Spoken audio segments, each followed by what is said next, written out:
เอาตรงไหนจ้า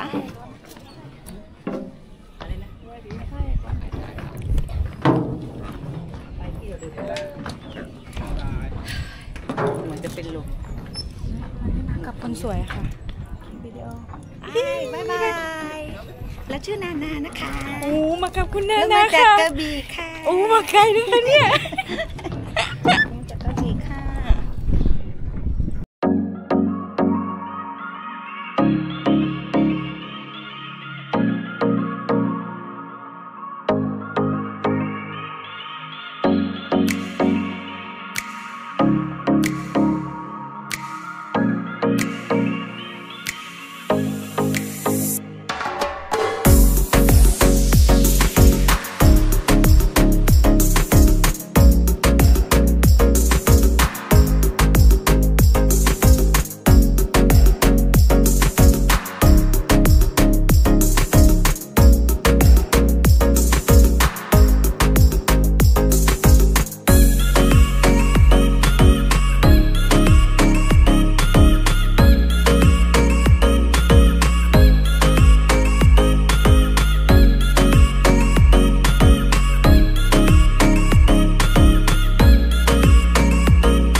ใช่ไหมครับ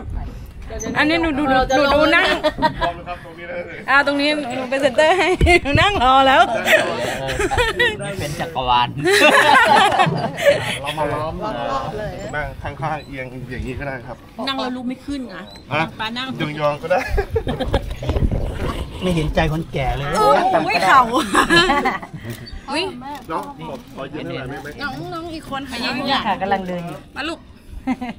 เราครบกันแล้วใช่ไหมนี่ครบแล้วค่ะไม่งั้นในระหว่างรอน้องอันนี้ระหว่างรอน้องหนูวิดีโอนะคะเอาเลยค่ะตับถ่ายให้ไหมครับไม่เป็นไรครับขอบคุณนะคะว่า1